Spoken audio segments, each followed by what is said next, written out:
AEW back on the road in Miami last night. Now, EJ, you were there.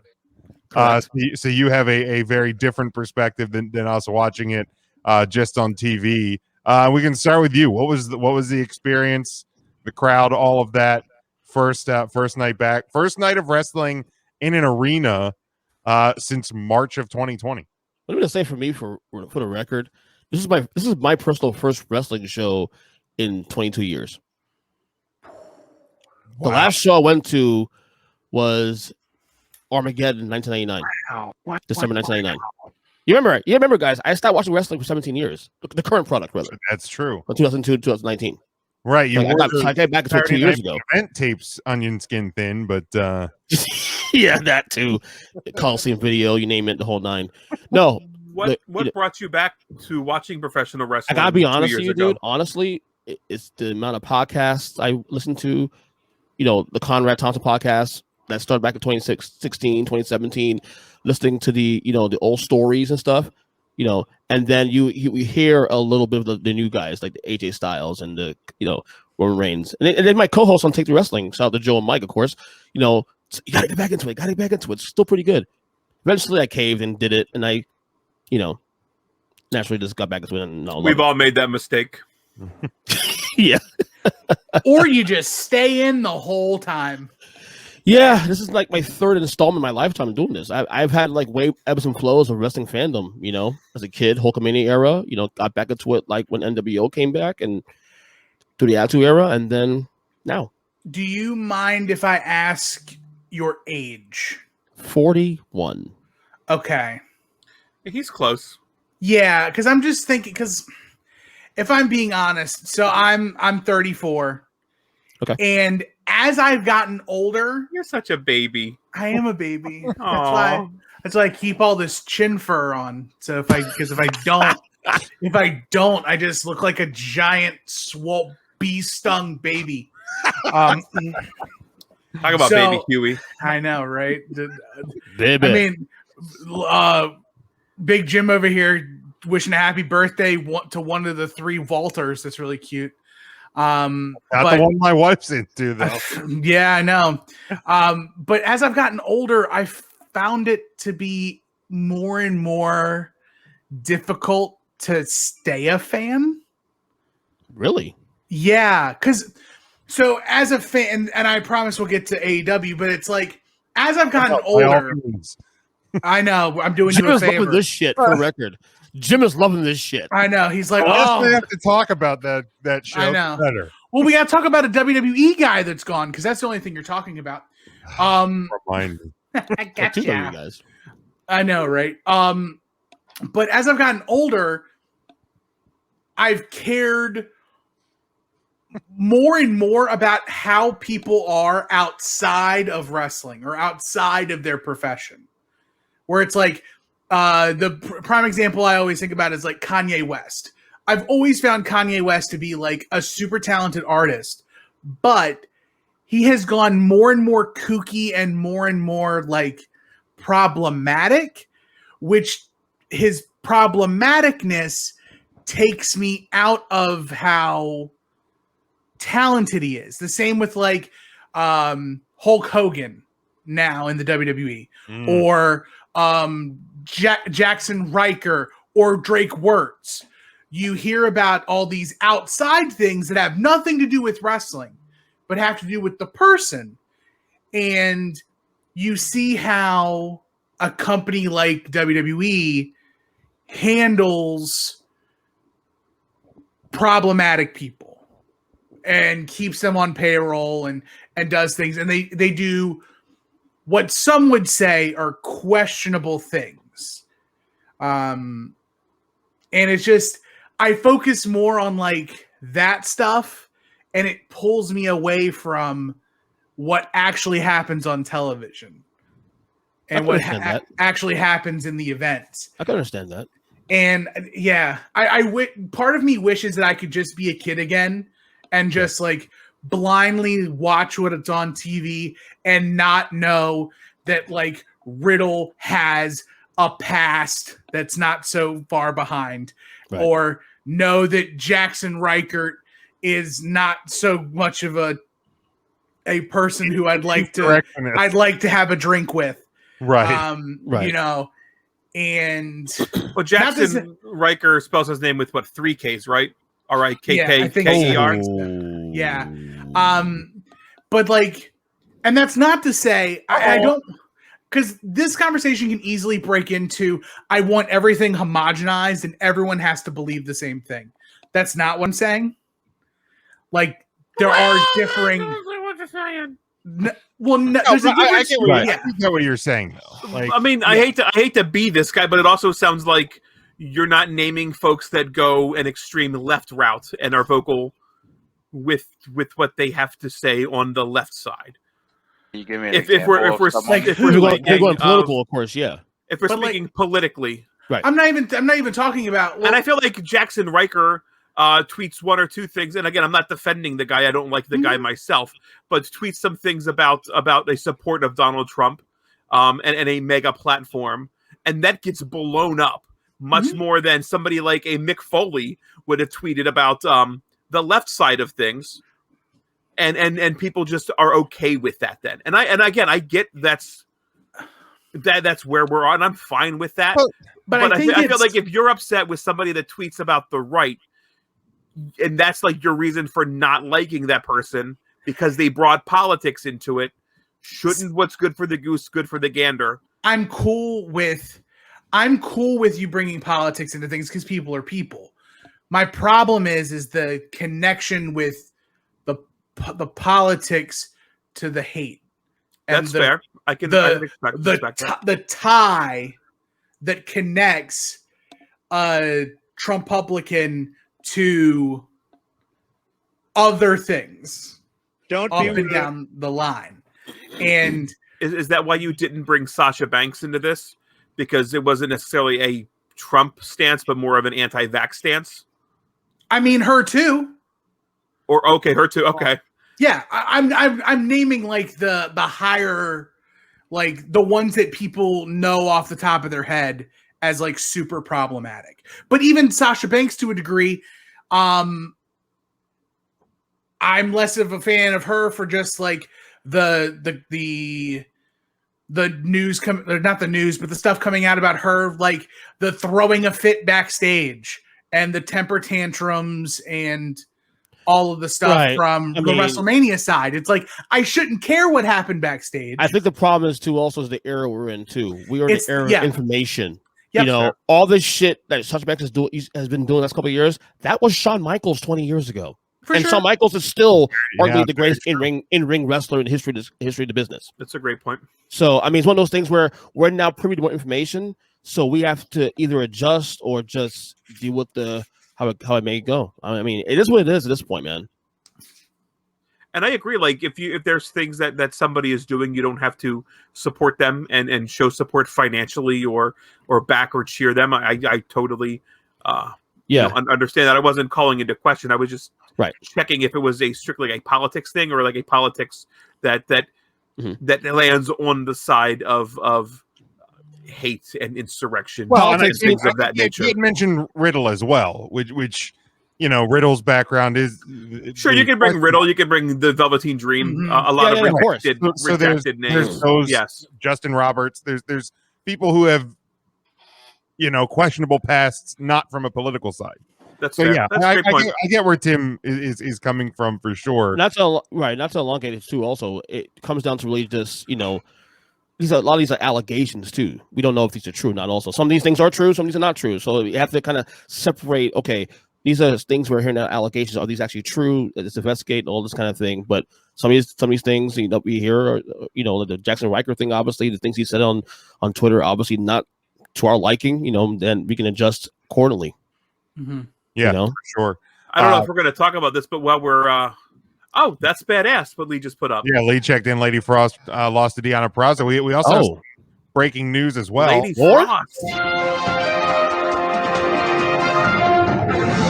Gail Kim made her return to Impact tonight, confronting Deanna Prazo and letting her know that she will defend the Impact Knockouts Championship next weekend at Slammiversary against a mystery opponent So a mystery opponent next weekend at Slammiversary for Deonna Purrazzo. All right. I'm gonna speculate here, I love speculations. and this kind of goes into the conversation about AEW. Okay. Okay. So AEW, this guy, people know him, shows up on TV 60 days early. I know where this is going. Malachi Black. Oh, that guy, Alistair Yeah. Black. Yes. Malachi Black, Tommy and Aleister Black, shows up on TV 60 days early due to a clerical error with WWE saying that he's still an NXT performer and not a WWE performer. Studios. I wonder if Ruby Riott is also on that list of NXT performers who aren't clerically clear or who are clerically cleared, because she also just changed her name on Twitter to, what did she change it to? Oh, not Heidi Lovelace? No, she's got a different name now. Man, that's a bummer. I mean, Ruby Soho. Okay. All right. I could live with that. That's actually a pretty cool name. Ruby Soho. See, my first thought was Mickey James as a way to help spike interest for the Empower. the NWA women's pay-per-view, but man, I didn't even think of the Ruby Riott angle. That's a great point. For the record- My first thought I jumped to was Awesome Kong, who just got released from AEW, and it would be a huge return to Impact Wrestling. It's a good one. Mm-hmm. Very much so. But back to Dynamite last night. But yeah, EJ, the crowd, the atmosphere, obviously smaller venue, but looked pretty full. Your thoughts on the show? We'll start with you. Obviously, a smaller venue, he has to say. Yeah. You're Well, unbelievable, I mean, Jim. You just can't let it be. What's funny? Obviously, a smaller. Ryan, what's This funny though is school gymnasium that AEW ran out of. Ryan, the fucked up part is on my show, Take 3. I'm the AEW mark, supposedly anyway. But whatever. No, that crowd. I mean, I'm talking about obviously they've been doing crowds for a good few months now because of Daly's Place being opened up. Yeah. But taking it out of Daly's Place, that crowd was fucking hype. I mean, from the word go, even the dark matches. Because remember, you had the dark matches in the beginning and the end of Dynamite. I stayed through the whole entire thing. The crowd was hype from the word go. I mean, they're just excited. And I mean, obviously the reveal of Malachi Black. I mean, it was everything you saw on TV, which by the way I watched the playback today, was even 10 times louder for Malachi. And we were stunned. And again, this kind of brought me back to which we'll talk about later on the show about the NWO and the surprise factor, and not having the surprise factor wrestling anymore, because again, we are now in an information age where everything's out there, dirt sheets, all these wrestling journalists, Meltzer, you name it, Sean Ross, are telling you everything beforehand. Nobody knew Malachi Black was going to show up. I had honestly seen a report earlier in the evening that he was backstage, but did you? Yeah, I think I forget who it was who reported it, but I didn't expect him on screen because 90 days. The only clue we had was and Jim, I think I sent it to you during the show. The little vignette he did on YouTube, 5-minute video he did, changing his name to Malachi Black. Yeah, and blew me. To me, that is even more of a reason why I didn't think he was going to show up on Dynamite. Right. Because that's something that's like, okay, we're starting the push for 60 days of creative to get to the big debut of Malachi Black. By the way, hidden highlight, Josiah Williams in that video. He's the doctor. Oh, that's him. Okay, thank you. That's Josiah Williams, who's recently released. Yeah.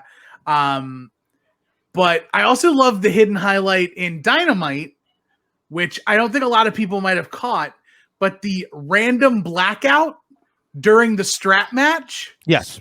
That comes back on Cody later in the night. Yes. Well, what's funny is very subtle. I had gotten home Yes, Big Jim actually went to an 8 at a restaurant last night, so that was big news.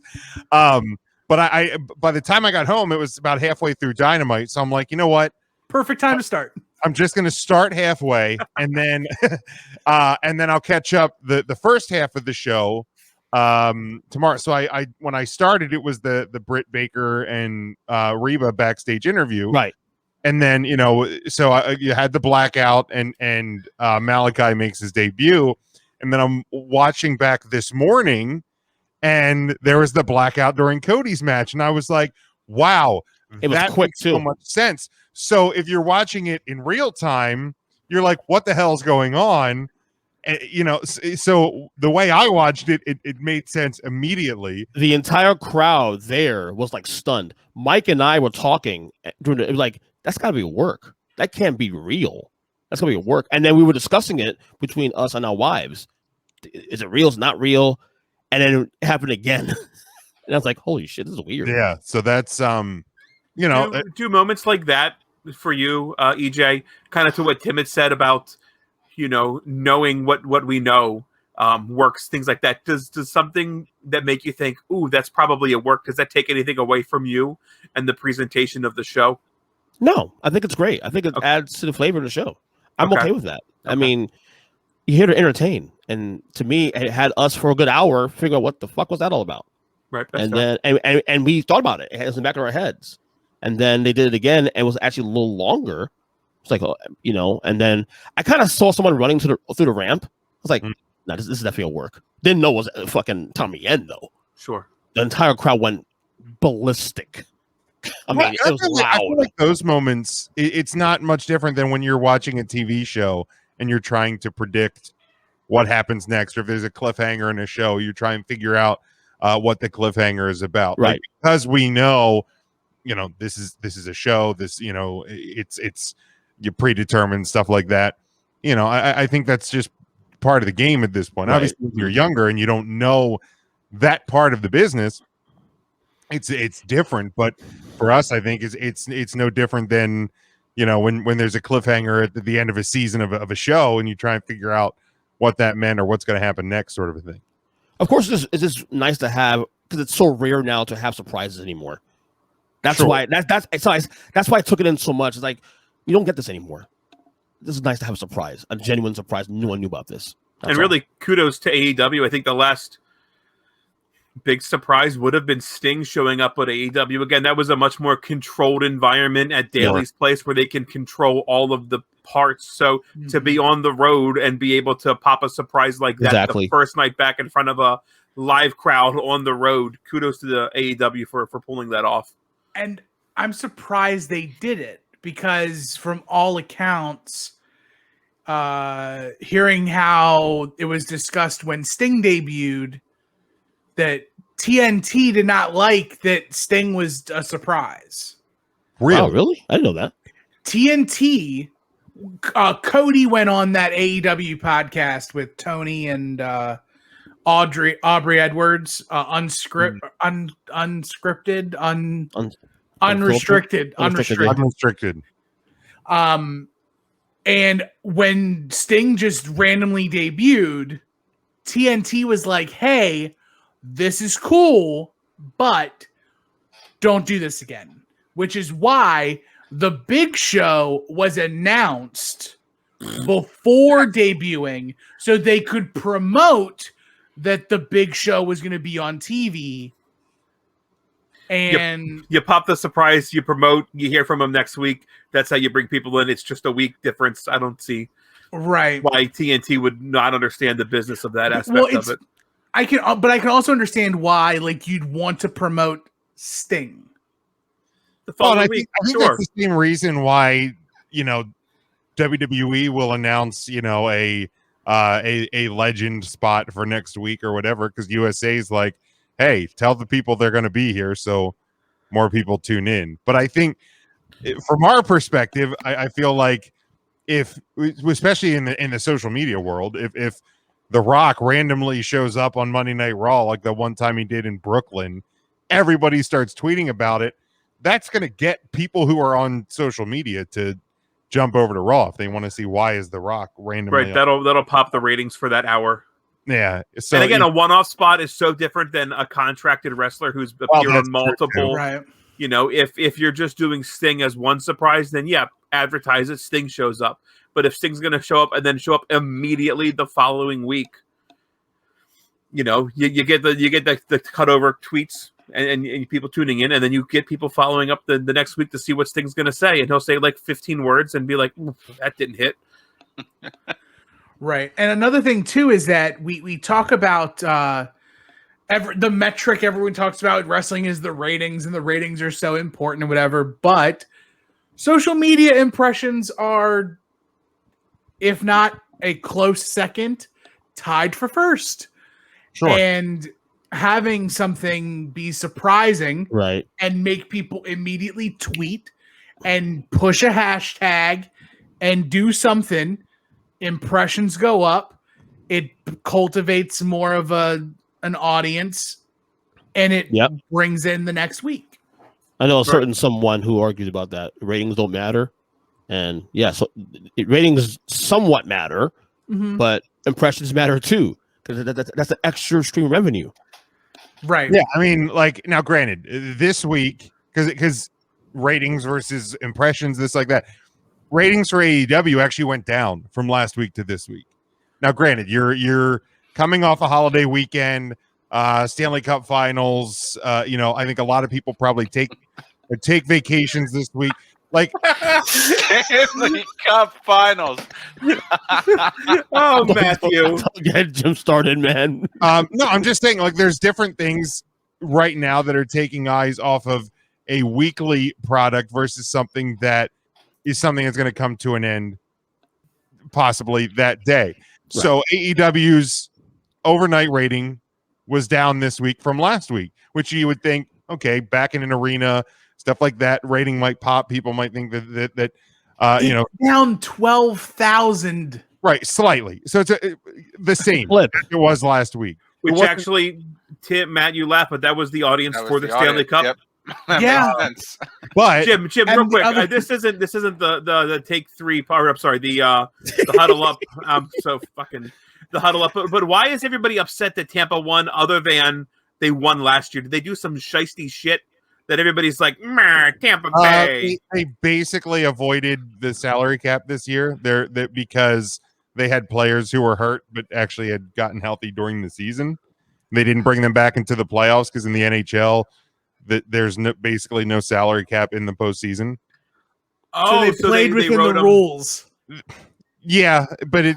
Okay. I mean, wow. Okay. Is that something you think would change? I think it probably will for next year or whatever. Okay.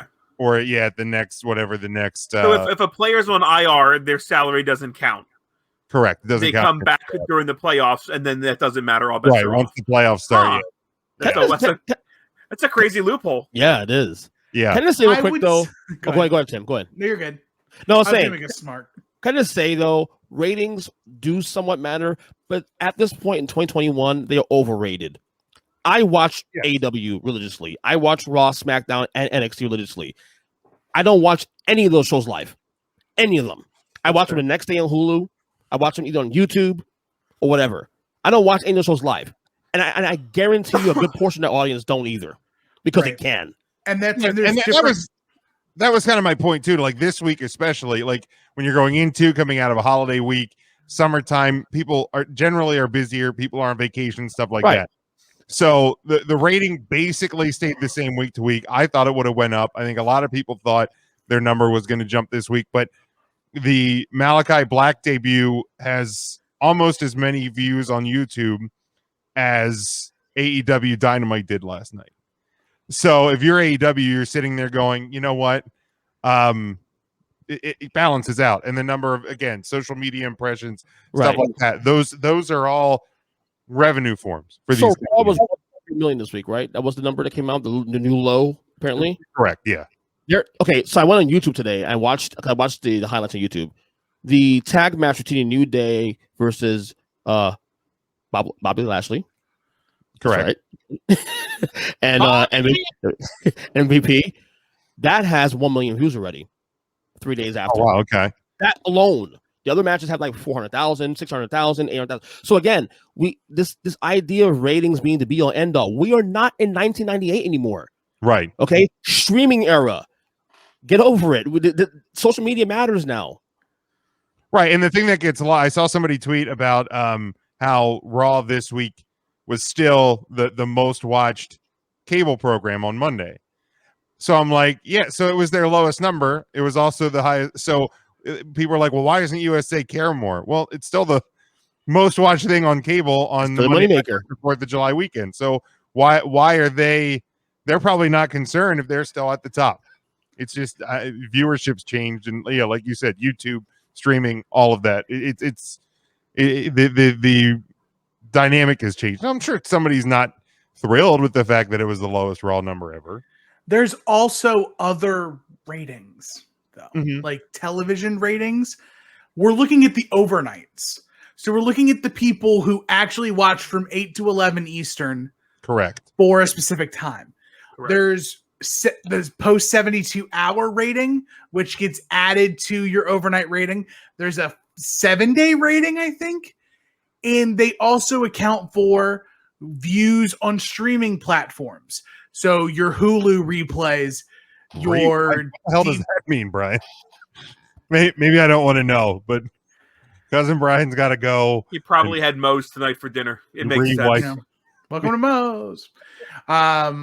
So there's different numbers, and what's sad is that we're instant gratification people, so we want the quick, fast numbers. Sure. We're not taking into account the other metrics that USA Network sees or that Fox sees.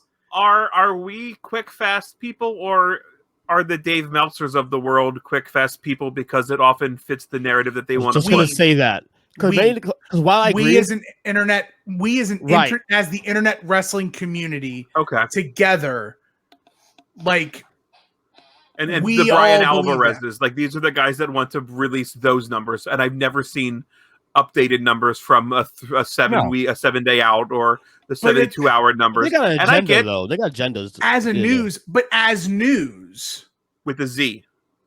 or news with an S. First, so for example, if something happens on Monday and you report on it Monday night or Tuesday, it goes in the A block of the news. But if there's a follow-up to that on Thursday, it doesn't lead the show. It's an also ran in the D block. Like it's our news. When we do news here, we don't cover news from the week to start our show. It's the last 10 minutes or 5 minutes of our show.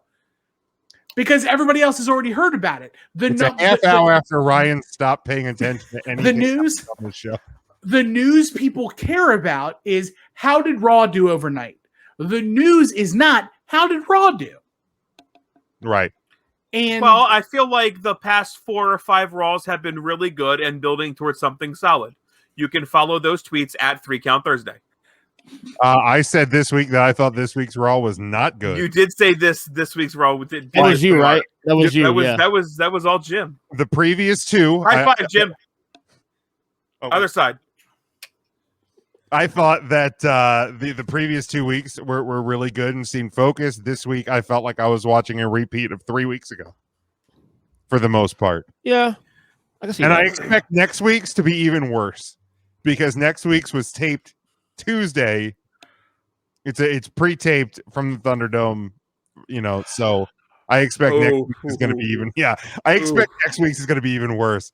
And it's sad because it's the go home Raw to Money in the Bank, but it's I think it's going to be even worse than this week. Yikes. They're just trying to hold the fort down until they get the live shows. Exactly. Once the live shows, then we're all bases covered. Let's go. don't worry. It's only going to be a matter of time before Bronson Reed and Karrion Kross get called up, so we have more people on the roster to fight each other. Man, That's strike one. Yeah, real quick before you get to the AEW topic, quick. Besides Malachi Black getting the biggest pop, the other biggest pop of the night. It's time. Hangman Page, rocket ship. Let's go. It's time. It's overdue. His pop is huge. I think All Out. I think is because they don't have an actual pay-per-view, right? I think the next All out to August. I think the month. next 14 weeks of Dynamite all have All out different names, September. but All Out is the next actual pay-per-view. Late August. Yeah, correct. So yeah, I think that's your spot. I think that's where you move the title. It's got to be Paige. If you don't do it now, why are we even here? Is 14 weeks too long? That's I mean, think about even in the WWE when everybody was like, "Oh, it's not 14 weeks. Braun It's what, Strowman. 7 weeks. No, Oh, it's is it? 7 Oh. weeks. I was just 7." making, No, you said a I was- number. I was just making a joke that Oh, you were the host. My that apologies. last night and the next I 4 wouldn't weeks have of assumed you would have done Dynamite have that. different catchy names to them. Okay, But that's none fair. of them are paper. 14 weeks, It's 9 weeks. 9 weeks. 9 weeks. Okay, so somewhere between 7 and 14. That's Yeah. how the math works. Split the baby. No, doesn't sound great. That's a magic trick. Plus, a lot of people are shitting on Omega's title reign anyway, too. A lot of people like Omega right now. I think he's more palatable right now with Don Callis as his Yes. manager than he's ever been. Right. Kenny Omega's not a promo guy. Nope. Well, that's true. I mean, Goodbye, good night, boing. Let's talk about promos for a second. And what I thought was a terrific promo last night from the MMA dude from I forget what the thing was that Jim decided to not enjoy. Jake Hager? oof. No, not Undefeated Jake MMA Hager. Jake Hager? No, he is Huh. a fantastic MMA dude, but the old guy who I didn't know what it was. I thought it was Adam Lavelle in the ring for a minute. Dan Severn? I don't know. No, did you watch AEW? I watched some of it. Steve Blackman, was he I there? was gonna say that. No, he's the lethal weapon. We're close. You know what? Fuck it. Never mind. I watch a show and when I talk about topics and nobody else fucking Who does, is it? you know what? He was that War dude that Games. was sitting with Amanda Nunez and the MMA guy. Jorge said- Masvidal? War games. War games. War games. War games. Didn't hear it, Ryan, for the love of God. War games! War games! War games! War games! Yeah, that Lambert fella. Lambert, Thanks, the Lee. founder Yes. of Miranda American Lambert. Top Team. Thank Thanks, you, Lee. Lee. Yes, country Um, music star Miranda Lambert was there. First off, I like Sure. like I had no clue why like random MMA dude that was just in the crowd is now in the ring He said the reason he was there though. squealing and squawking at He me. was invited to come. right, And he was invited to bring come- Amanda Nunez and the other top MMA guy. Correct. Right. Jorge Masvidal. Why No did way. he take a microphone and then security let him through the barricade into the ring and then he Because Tony Schiavone let him take the microphone. Tony Schiavone has very weak fingers. and then This is he well documented, Jim. and Matt, I'm gonna borrow your term for a minute. He honked at me for the next 12 minutes from the middle of the ring on an already jam-packed show, only In for a- Lance in a- Archer to come a- out and smack him in the face a few times and then walk And walk then do away. the flippy do bomb. Yeah, that thing. By the way, Cool. Jim, he's got another Ryan classic possible soundbite. Just Oh, missed yeah. it. I must have missed it. What did I say? He was ready to come. Oh, Did I say that? Yes, you did. Oops. Mark it down. Mark it down. In what context did I say that? Well, Doesn't he said matter. it's because he's ready to come. Doesn't Doesn't matter. matter. We have our next shirt. No, that's fine. I would like to know what the context was because I'm not listening back to this fucking show. I've got much better things to do. No, Let me you be don't. totally honest about that. Lying to the people. You have nothing better to do. I will take a nap. I will fucking I would take a walk over having to listen to this goddamn show for 2 I have this hours. show on my headphones at 11 p.m. tonight. There we go. I will fall right asleep to that. I will not get out of on this day.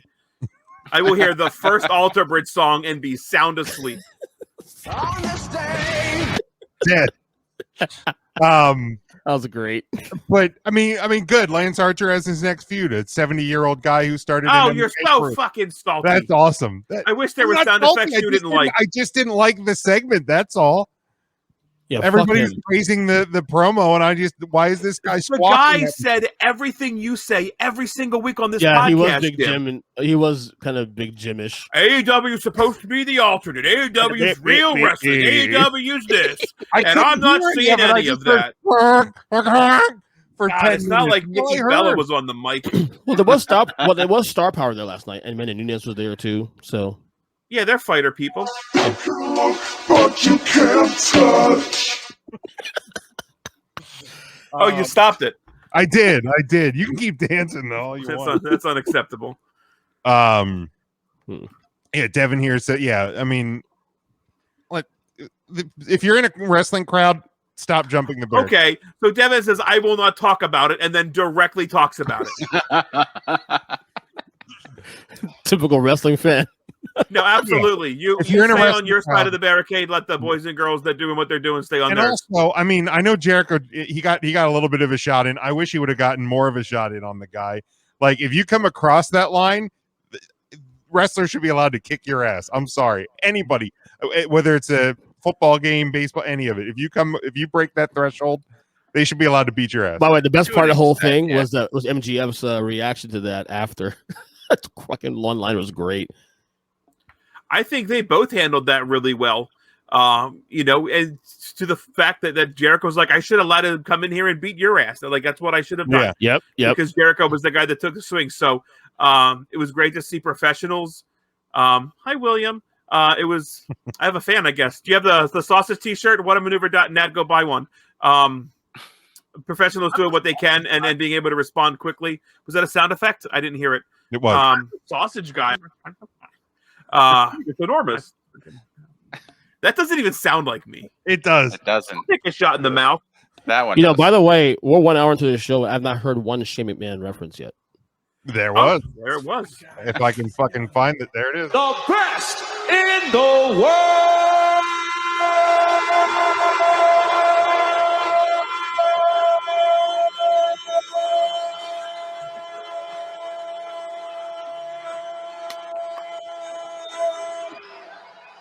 Shane McMahon. Jim, that one sounded longer than anyone I've heard before. But In fact, I'd love for you to edit yeah, it it was a little longer. Yeah. somehow to double the Shane McMahon part. I'll give that a try. I'll give that a try. Don't. By the way, Greg Hamilton, right? That was Greg Hamilton. Right? Yeah, it's Greg Hamilton. He's fantastic. I'm one of the biggest Harold Finkel like stands ever, but Greg Hamilton's amazing. Just saying. Absolutely. But moment of the night. Besides, I wonder what happens if you say McMahon Shane. I don't have it. You want me to make that back? Is that reverse war? Is that reverse war games? You don't have to. Oh, reverse. War games. War games. War games. War games. I guess Jim does not have a McMahon Shane sounder. That's fine. I don't. I can try to put that together. Yeah. But Not necessary. See, the good thing of me as a guest of the show, though, is that I know all the quirks of the show already, so I just kind of know See, what. you've done I'm your familiar own- with those quirks already. appreciate that. You keep this up. I hope your flight's delayed. Keep it up. Besides Malachi Black's debut, unless that wasn't the moment of the night for you, that was for me.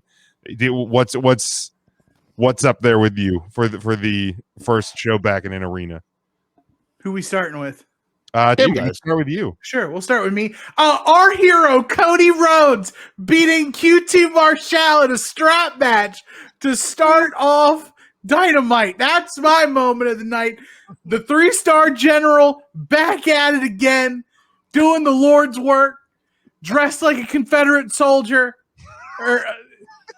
He's my Yankee Doodle dandy. Cody Rhodes, baby, thinking he's Sting in the middle of the ring, doing the chest pounding with his blonde hair, beating him up, going to the White Castle of Fear. Nope. It's Malachi Black kicking Arn Anderson into next century and then doing Cody the same.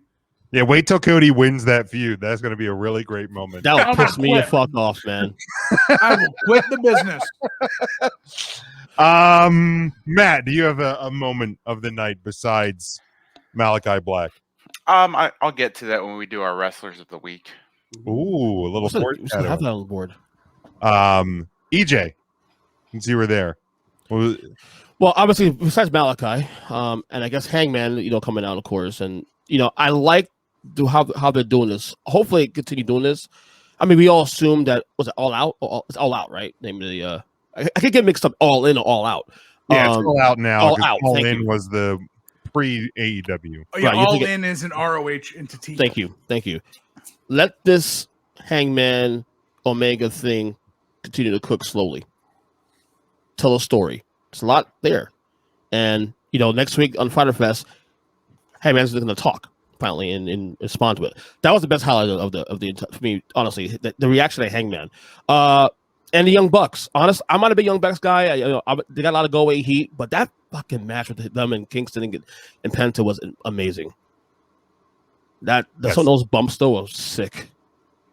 Yes, Ryan. Do you have a moment? I'm so glad you've asked. I have to agree with what EJ said there at the end. I think that Young Bucks Penta main event that was so good. That was such a fun match to have back. I feel like I don't want to take things away if anybody had put them on lists or wants to talk about it later. So I will just say I think the Young Bucks did everything the Young Bucks are supposed to do from their entrance and attire, and I loved every single minute of it. I loved it even more knowing that Jim was hating every single minute of it. Fucking tassels made me love it so much more. I mean, from their George, I loved everything about what the Young Bucks did last night. So the Young Bucks are definitely. Hi boys. Would be my next thing, obviously after Tommy End. I think for me, just seeing wrestling in a different venue for the first time. I mean, obviously besides WrestleMania, but for the first time since March of last year, like just seeing it in arena, it was strange at first. I mean, it was like when sports started putting fans back in the building and really to a larger crowd, a more packed crowd. It was because we had gotten used to seeing, empty backstops in baseball and empty arenas in basketball and the NHL and in the NFL. And you're seeing people back. And that's how we always were used to watching it. But now we've gotten so used to tuning in every week or whatever and seeing, an empty crowd or for AEW, the stage, or WWE, obviously Performance Center or the Thunderdome. And now you're seeing it as we remember it, but it's like, wow, this is very different. And, readjusting to where the spotlights are and a ramp and hard cams are different and everything looks different. And it was just cool. It was just cool to see wrestling in that form again. So that was kind of my number 2 from the night. This week's SmackDown is the last SmackDown. Last SmackDown in the Thunderdome. Okay. Tomorrow. Last Raw pre-tape. Next Friday night, WWE hits the road. Thank God. Friday's so technically Friday's the first live show, not the Money in the Bank. Yes, next Friday SmackDown is the first live show, and then Money in the Bank. And is that the one in Cleveland that they're double dipping with the festival thingy in Florida? That's in a couple weeks. Oh, that's in a couple. Okay. A couple of weeks from now. I think SmackDown next week is in Houston. Correct. And then Money in the Bank is in like Corpus Christi or Austin or something, and then Raw's in one of those as well.